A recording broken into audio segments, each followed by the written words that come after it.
What's going on, people? Welcome to the match preview show. We got Newcastle after picking up a point against Villa and hopefully a few new faces coming back to the side after a few injuries. As always, make sure to hit the like button and subscribe. I'm joined by T, Lou, and AJ here to look ahead to the game and get involved in the comment section down below.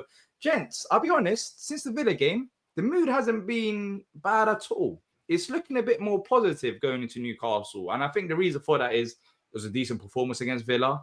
We are expecting more players back in this game against Newcastle. And also, I don't know if you lot watched the Newcastle game against West Ham, but they did not look good.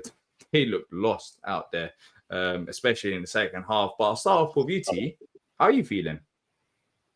I mean, pretty much along the lines of what you just said. The fact that we got guys coming back, the fact that we put in some really solid performances. I mean, when you think about that Villa match, I think we were the better team throughout the majority of the match. It was just a few moments that stood out that made differences as far as giving up goals and things. So to be shorthanded, to be starting a kid like Justin Devenny, who was that his second start in the Premier League, got his first goal, so a lot of good things are happening. I think the performances are trending in the right direction, which is really important right now for us. Yeah, because I spoke with you, Lou, about the situation. And look, we are in a relegation zone. However, surely with those kinds of performances and players coming back, we will get those wins that we need to get out of it. But for you, and for the Newcastle game, how important is it in terms of results-wise? We'll talk about predictions later on, but is this a game at home when you're looking at Newcastle against West Ham that we should be, of course, every game we should be aiming to win, but amongst fans, certain games hold a higher priority? Or is it a case of you would be happy, let's say, with a point against Newcastle? I think the main thing about getting 3 points on Saturday is taking the pressure off that Ipswich game on Tuesday. That's a quick turnaround. And if we go in to that game with only a point from Newcastle or losing the game, there's a lot of pressure on the squad on Tuesday. And there's a little gap opening now in the league from that West Ham win, where I think they're on 15 points and it's like a cluster of 6 teams. And we don't want to be sucked into that for the rest of the season. We want to try and climb our way out. So I think a win on Saturday against a Newcastle team that didn't look great is really important. Yeah, and I think the squad have got it in them. I'll be honest, I do think we have, especially with some of the players coming back. I don't know about you, AJ, but I am feeling a bit more optimistic than I was. To be fair, apart from the Fulham game, pretty much most games since the Spurs game, it's looked good. Like, we haven't really looked out of place, and I have been kind of thinking, well, we could go grab a point at least. Look, Wolves was a disappointment because of the 2 goals that we've conceded. And we should have won that game. And there's been, even in the Villa game, we can debate it right now, to be fair. We should have beat Villa, to be fair, if we didn't have that mistake in the first half. And it seems like even going into the Newcastle game, it just feels like tight margins right now. Tight margins that we need to just take out of our game. It's more on us right now that we're not picking up results, because we're performing well, but we would have a few moments in the game that would cost us the 3 points or the point. That's what it feels like right now. Yeah, I mean, to be fair, coming out of the Villa game, I didn't anticipate us getting anything out of it, to be fair. I did mention in the last preview that I just wanted a performance and just wanted to sort of see signs that we're going in the right direction, and I got more than what I wanted there. So I was pretty chuffed with the point in the end. I mean, looking at the game itself, I did feel we could have taken away from Villa and we could have robbed those points. But it's all about momentum and performances. If there's something there I'm seeing and the players are up for it, Newcastle's not unbeatable. Like, they're not exactly they're having an all right season, but they're not exactly having a season where I'm sitting there petrified of them. On paper, it will be down to what players come back into the fold. And the fact that sort of more squad players have stepped up and been able to do the things they've done with the absence of the more established players in the team, it is going to be one of them ones where I think we definitely got an opportunity here, and I think we've got to make the most of it. And literally based on what Lou just said a second ago, with the Ipswich game, if we manage to get something out of Newcastle and then go into the Ipswich game with a lot more confidence, we can start realistically getting away from the danger zone. It's going to be difficult, but it's not impossible. I just don't want us to fall into the trap of waiting for January, trying to get some players into the team, then wait for those players to integrate, and at that point, it potentially could be too late, because it is right what he said, in the sense that we are starting to get to the point of the season where people are starting to take places now, and gaps are starting to incur around the league. We do not realistically want to be anywhere near that relegation zone come end of January and February. We want to be realistically looking up the table. And we got to start it now. It's a busy Christmas period. You know, it's going to be a game every 3 or 4 days. So let's just start with Saturday. Yeah. And I do think that pressure, and Lou's made a very good point, off that Ipswich game, it would, based on the result that we're getting in the Newcastle game, that could make a massive impact. That it could have a domino effect basically on the next game, because right now, when we're looking at the fixture list, realistically, that Ipswich game is massive. I can't really, and they're not playing that bad, by the way, Ipswich. It's kind of funny how they're still down there and have only picked up, I think, 9 points, because when you watch them play, they're not actually a bad side. So it's not like we're going to be going out there. To be fair, I don't know what Premier League side is bad this year in terms of actual performances. Even Southampton, they had a game against Liverpool. Like, they're not a terrible side, but then they just might not have the experience, or it might be the game management that costs them. So every game matters in the Premier League, of course.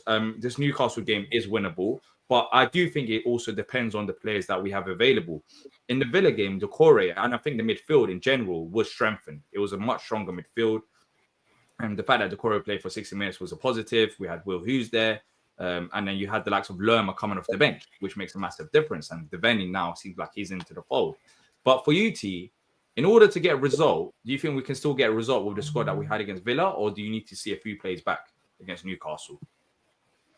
I think we can get a result against Newcastle, even with the guys that we had against Villa. If I'm being completely honest with you, of course, it would be great to add more guys back into the fold that are coming back from injury. I think that's kind of akin to what you were speaking about with Ipswich and Southampton.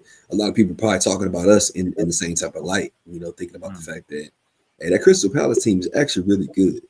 And it's kind of crazy. They're not playing bad football right now, but they're where they are right now for different reasons. Our reason, unlike maybe Ipswich or Southampton, maybe the amount of injuries that we've been dealing with up to this point. So we've had inconsistency within our squad. But I definitely think at the performance that we saw against a really good Aston Villa team, that we could go in and definitely get a decision, a good decision from this match. I think it's just a matter of us limiting the bonehead mistakes throughout the course of the 90 minutes. Yeah, I mentioned that. You mentioned it as well. Let's quickly talk about the mistakes. What do we think it is then, Lou, with the mistakes? Do you think it's just about Lacroix bedding into the side? In the last 2 games, it was his mistakes. Of course, Chalobah's made mistakes against Wolves as well. They're good plays and they have good games for us. Without Lacroix against Villa, the funny thing is he made a mistake, but without him, we lose the game, in my opinion, because of the challenges that he made. So it's just those one-off mistakes. What is it? It's hard to pinpoint. It's just basically, I think it's just getting the rubber to green. I said some teams are making mistakes and not being punished. Right now, it's just our moment to be punished every single time. I think they'll have, after that performance against Villa, there's a lot to work on. So he's got, I think Glasner likes when he's got a whole block of a week to work with the squad and with the players coming back. I think they can iron out the little mistakes, and I think they can get a win on Saturday.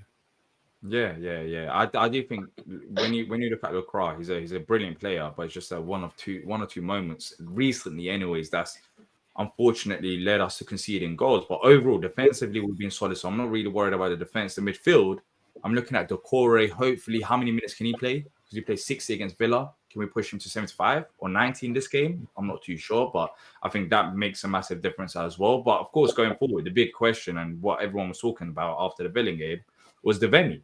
What happens with Devenny now that potentially Eze should be back in this game based on what Glasner said in the Villa game? How Eze felt okay to play in the Villa game, but it's like he would rather keep him for Newcastle, and we've got a lot of games coming up.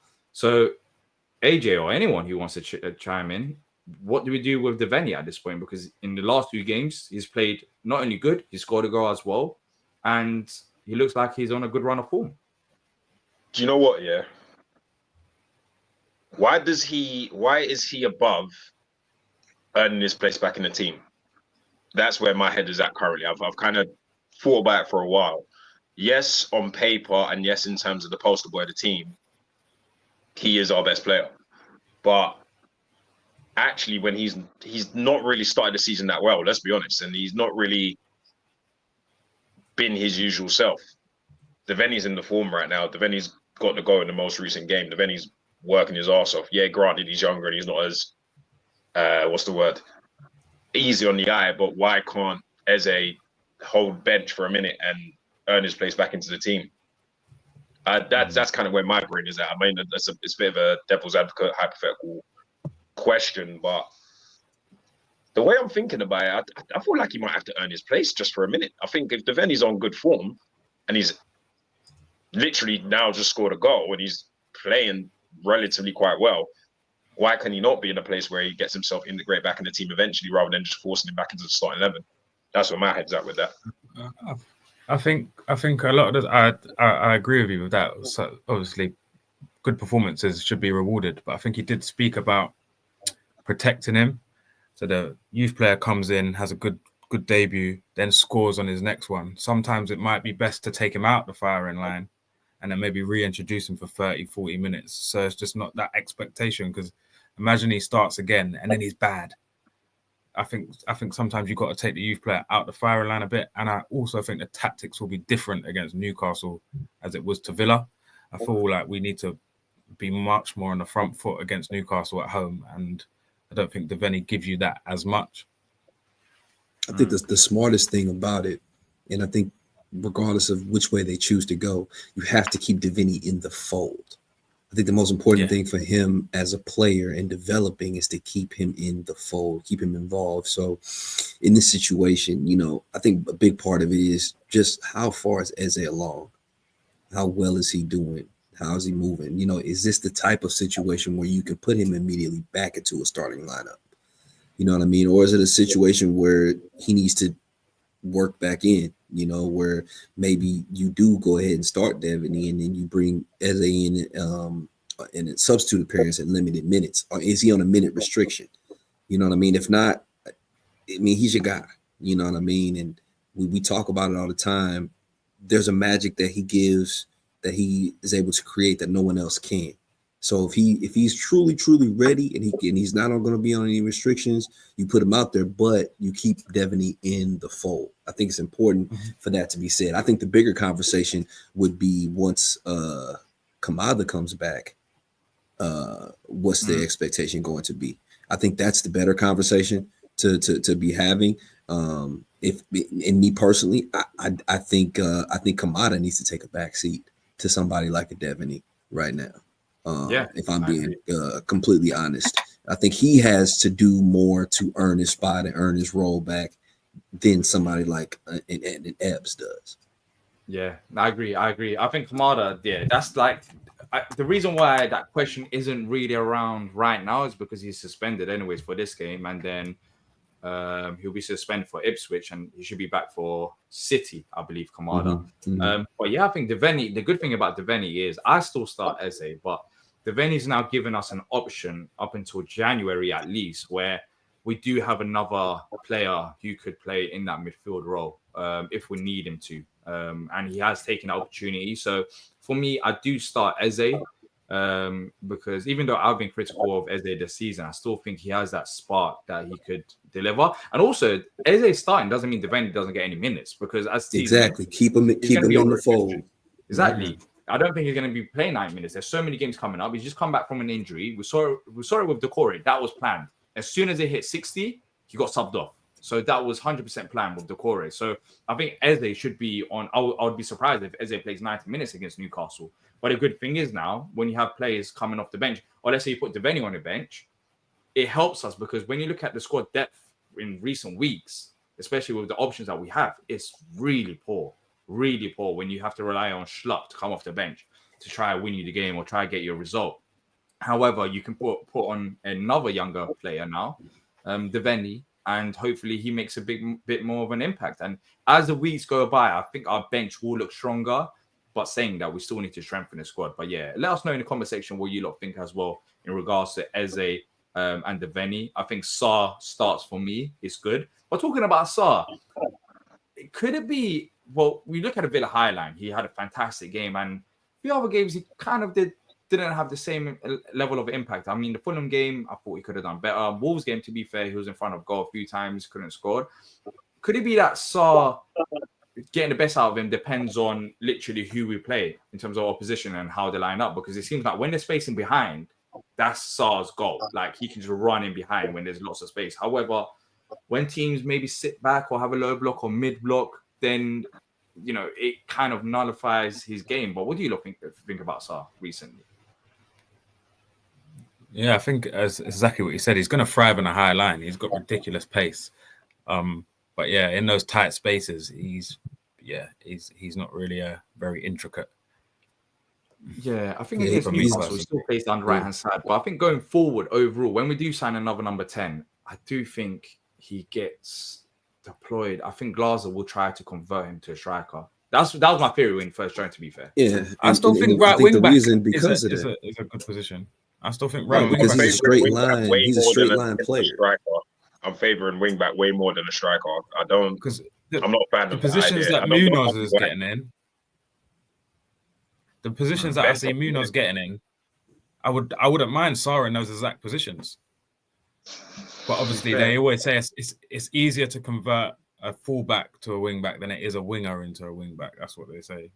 Yeah. To be fair, that's not a bad shout as well. I mean, those were the talks. Remember when you first joined?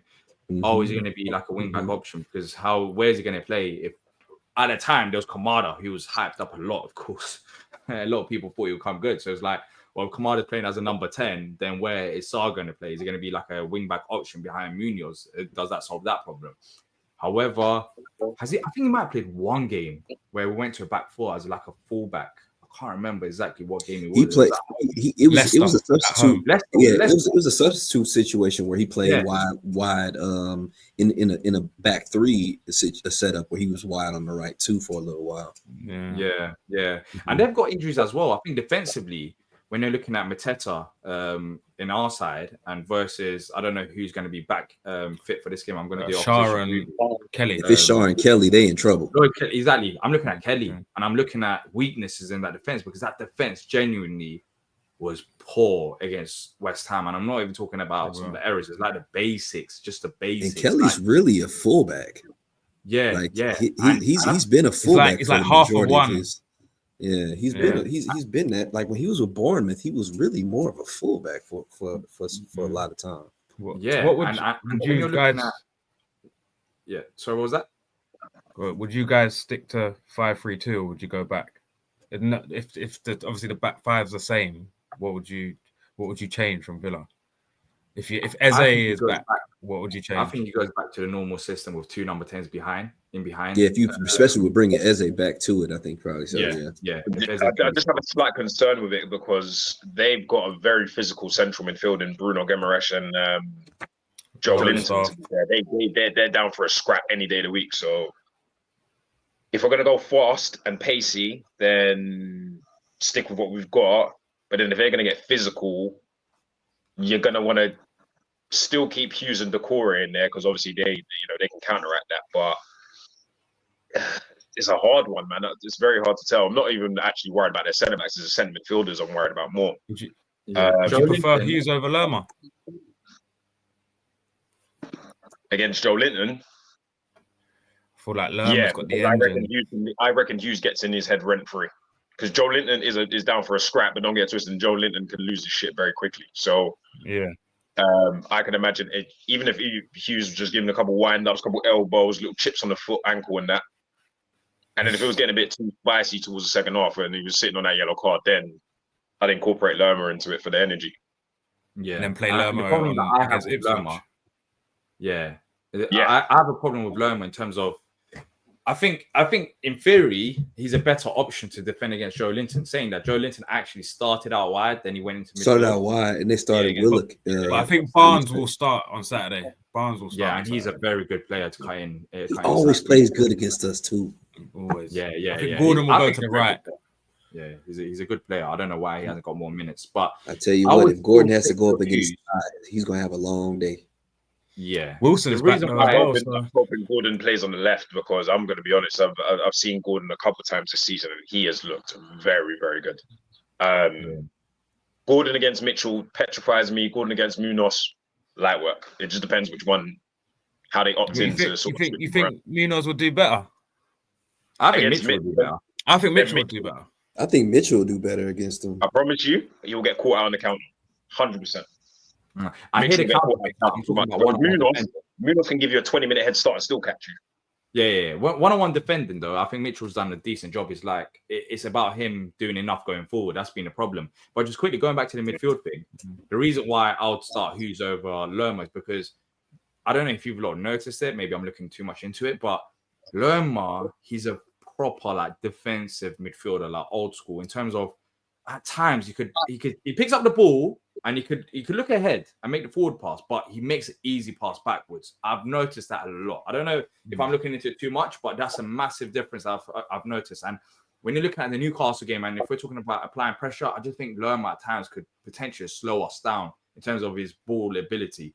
And maybe play passes backwards and allow Newcastle to press us like that. So I think Hughes starts, but Lerma's still a very good option to take off the bench. Like I would take Lerma off the bench and some of the other options that we had. I think it'll be a rotation between the Devenny. Devenny. Let's all score predictions. Hughes. Right, let's go score predictions. It's going to be interesting. We spoke about their threats, and I think they've got threats going forward. I think defensively. Palace have been decent as well. So they've got threats going forward. But if we keep it tight and narrow, which we have done against a lot of opposition, for example, Emery struggled against Glasgow ever since Glasgow's been here. So I do think Glasgow should be able to tactically adjust in this game. Newcastle, you can find them out. They're a bit inconsistent so far this season. I'm going to go for, I don't know why, but I'm sensing a shock win. Like a 2-1 Palace win. Maybe it's not a shock to some of you lot, but at home, with Eze coming back, the fans should be up for it. It's a big game. I don't know if we keep a clean sheet because defensively we've given away goals, but yeah. What are you lot thinking? Who wants to jump in next? Every time I predict some sort of positive result, it doesn't happen. So I'm just going to say 2-1 Newcastle. Isaac double. That's. I'd rather my expectations stay on the floor. Would you say keep the expectations low? That way you're never disappointed. There we go. Yeah. I've already cursed us going to the game, so I wouldn't mind the draw. I don't think draw is a bad result. We just need to pick up points here and there. I think a win. I think it's got to be a win. I think they got to win. Keep it spicy. I'm gonna go 3-2 Palace in a shootout. 3-2 Palace. Yeah. Then goals. I'm gonna go more conventional. I'm thinking 1-1. Yeah, I feel like we're gonna just do a little cheeky one and then get our hearts broken again. Yeah, I think I'm gonna go 1-0. 1-0 with a disallowed goal. Yeah, I can see something like that as well. But I hear what you're saying, Lou, about we have to kind of win this game. But you're looking ahead to the Ipswich game to take the pressure off that game. I just think Ipswich. You really just want to get the points playing at home too. Yeah. You really want to get some points playing at home. It's going to be Ipswich like first midweek game under the lights. They're going to look at us like this is easy pickings. Yeah. I'm not going to lie, their manager is top. It's just they've got League One players playing the system, hence why they haven't picked up the points. But Delap, Hutchinson, they've got a good team and a good setup. And that do you know they remind me of? I know we'll probably get into this next week, but they remind me of Blackpool when Blackpool came to the Premier League and were just attacking everything. But then as a team, they weren't levels, so they eventually didn't work for them. They just burnt out. We'll talk about Ipswich anyways in another match preview. But look, thanks to every single one of you that's watched this. If you have enjoyed it, make sure to hit the like button as well as subscribing if you're new to the channel. That's it from us, and until next time, up the Palace. Up the Palace.